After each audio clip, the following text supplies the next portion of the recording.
ನೋಡಿದಾಗ ಇಲ್ಲೇ ಈ ನಮ್ಮ ದೇವೇಗೌಡರಿಗೆ ರಾಜ್ಯಸಭಾ ಸದಸ್ಯರು ಕೊಡಲಾರದ ಹೋಗಿದ್ದು ಒಕ್ಕಲಿಗರಲ್ಲಿ ಸಹಜವಾಗಿ ಅಸಮಾಧಾನ ಮೂಡುವಂಥದ್ದು ಅನ್ನುವಂಥ ಮಾತು ನಾವು ಅನ್ಬೋದು.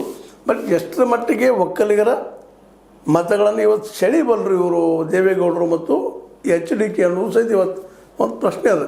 ಸಹಜದ ಅಧಿಕಾರದಲ್ಲಿದ್ದಾರೆ, ಒಕ್ಕಲಿಗರ ಸಮುದಾಯಕ್ಕೆ ಒಂದು ಒಳ್ಳೆಯ ಕೆಲಸಗಳನ್ನ ಮತ್ತು ಅಲ್ಲೇ ತಮ್ಮ ಊರ ಕನಕಪುರ ಆಗಿರ್ಬೋದು ಮತ್ತೂರಾಗಿರ್ಬೋದು ಇವ್ರು ಮಾತಾಡಿದ್ದನ್ನು ನೋಡಿದಾಗ ಮತ್ತು ನಮ್ಮ ಮುಂದಿನ CM ನಾನು ಅನ್ನೋದನ್ನು ಮೆಸೇಜ್ ಅವ್ರು ಕೊಟ್ಟಿದ್ದನ್ನು ನೋಡಿದಾಗ ಸಹಜವಾಗಿ ಒಕ್ಕಲಿಗರಿಗೆ ಹೌದಪ್ಪ ಈ ನಮ್ಮ ಸಮುದಾಯದವರು ಮೇಲೆ ಬಂದಿದ್ದಾರೆ ಅನ್ನುವಂಥ ಭಾವ ಬರೋದರಿಂದಾಗೆ ಸಹಜ ನಮ್ಮ DKC ಅವರತ್ತ ಮನಸ್ಸು ಬದಲಾಗೋದು ಸಹಿತ ಅಷ್ಟು ಸತ್ಯದ ಇಲ್ಲಂತಲ್ಲ. ಯಾಕಂದ್ರೆ ಒಕ್ಕಲಿಗರು ಇವತ್ತು ಕರ್ನಾಟಕದಲ್ಲೇ ಒಂದು ಬಲಿಷ್ಠವಾದ ಸಮುದಾಯ ಆಗಿದೆ. ಆರ್ಥಿಕವಾಗಿ ಆಗಿರ್ಬೋದು, ಸಾಮಾಜಿಕವಾಗಿ ಆಗಿರ್ಬೋದು, ಎಲ್ಲ ದೃಷ್ಟಿ ಇಟ್ಕೊಂಡು ಒಂದು ಬೆಳೆದು ನಿಂತ ಸಮುದಾಯ ಇದೆ.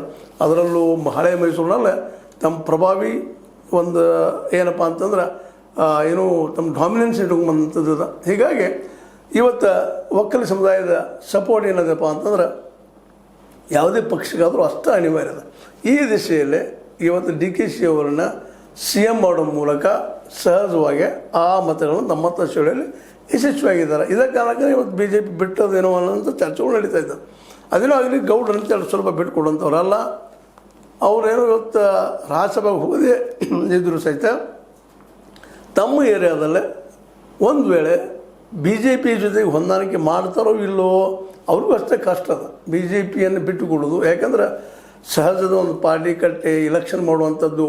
ಲಾಸ್ಟ್ ಟೈಮ್ ಎಲೆಕ್ಷನ್ದಲ್ಲೇ ಸಹಜವಾಗಿ ಹೇಳಿದರು ಕುಮಾರಸ್ವಾಮಿಗಳು, ಇಲ್ಲ ನಮಗೆ ಆರ್ಥಿಕ ತೊಂದರೆ ಬಂದಕ್ಕಾಗೆ